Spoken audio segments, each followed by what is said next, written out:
When experts turn leaders, and especially when that expert turned leader is the CEO, these are the 11 shifts a great leader makes to go from a good expert who kind of knows how to get things done to a great leader who gets a lot of things done. Let's talk about it. So the 11 shifts that bring a good leader to a great leader. Number one, individual tasks become a team backlog. So what that means is we go from everybody having individual tasks to everybody understanding there's an actual backlog that everybody's working from, and we're sort of moving week by week to accomplish those tasks as a collective. Everybody is clear on what they're doing, but they're doing it transparently. So there's more awareness and understanding that the task list is more than individual task. It's what the team is working on to get the right things done. Shift number two, we go from individual calendars to one common sprint. So instead of everybody sort of managing their own calendar, we're managing a sprint. So this is the motion that matters this week to get the right things done in the right order by the end of the week. That is a sprint. We can do a sprint in 1 week or 2 weeks, but we shift from here's what a person has to get done this week to here is what the team is getting done in this sprint. And of course, that will include a bunch of individual tasks that they'll have to do. But you get to see what is the sprint. How is everybody moving forward together collectively in the team to get the right things done this week? Shift number three, working as a soloist, as an individual contributor, working as an expert who doesn't collaborate. They shift to now working collaboratively and cross-functionally with a larger team that all have expertise to bear. So we get to move from silo operations to individuals working together as a team, aligning and helping each other out, because there's many ways to solve problems, and the way you might solve it with your head down is not the way the team might solve it. So we work cross-functionally to collaborate together, because most often it's the who, not the how. And sometimes what happens is the wrong person starts to think they're the right who to get the job done. And so they go off on a learning mission and they need 10 or 15 hours to figure something out that somebody else on the team already knows how to do, and they can get it done in 30 minutes. So we want to move into cross-functional collaboration to get the right work done with the right people. Shift number four, focusing on activities. We want to shift from that to focusing on outcomes. So this isn't about how busy people are and how much, hand waving is going on and the urgency everybody is feeling, where it's activity based. Instead, it's, are we getting the right work done? What's the outcomes look like? So let's look at the outcomes, the results, the final package of what's being delivered, not the individual task being checked off.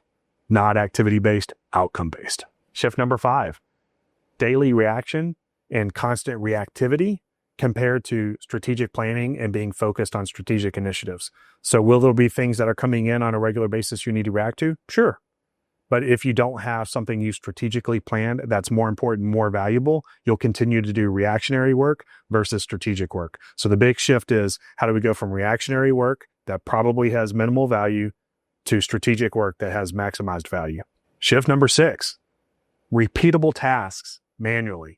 So instead of doing things that are being repeated over and over again yourself, shift them into the team so the team can orchestrate them, and then shift them again to automated, proceduralized activities so that the right people are doing the right work. And if you can, get it into less expensive people doing the work that has to be done manually, and everything else you need to automate. So move from you doing repeated manual tasks to the team is doing the manual task, to the team is delegating those manual tasks, to you're automating those manual tasks. Shift number seven, understanding each person's performance in the context of how well they're utilized, to understanding the outputs of the team and how well the team is being utilized. So we know that all of us is better than some of us. So while we need to understand performance individually from like performance reviews and coaching up and all those great things, what we really want to do is shift from this thought about the individual performance of everybody being through a lens of outputs and turning that into the performance of the team, because the team can always generate better, stronger, more strategic outputs than the individual can. And if we don't have any metric or paradigm in place to measure team outputs, we'll constantly be coming back to the individual. And then when we look through the lens of the individual, we're reducing all the understanding of where the leverage is to maximize these people playing the right roles in the right part. Think about an orchestra of people versus a soloist. We need to move to where the orchestra is performing these great bodies of work versus the soloist.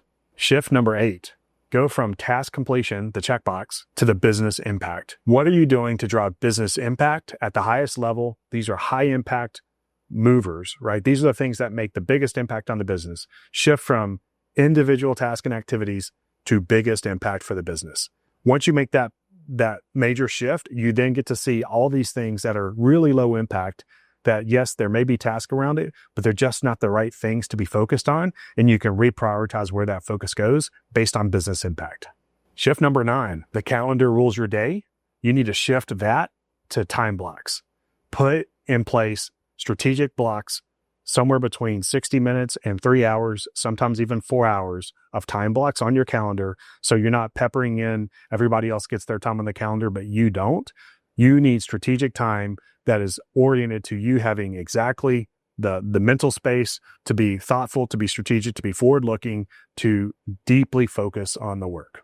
Shift number 10, no surprise, you need to go from 30-minute meetings to deep focus. You need to go from ad hoc decision-making processes to deep focus, because in deep focus, you get into a state of flow, and that allows you to really see patterns. It gets you into the right place to think more thoughtfully about not the surface issues, but the deeper areas that need resolution to get to the root cause. So this is great for problem solving. This is great for vision and envisioning what the future can look like. This is great for reordering what is most important. You need deep focus to do that, not to mention there's work that only you can do that has to be prioritized, and it has to be understood in your context. And that's what only you can do. So you need to give yourself that deep focus, big time block in order to accomplish that.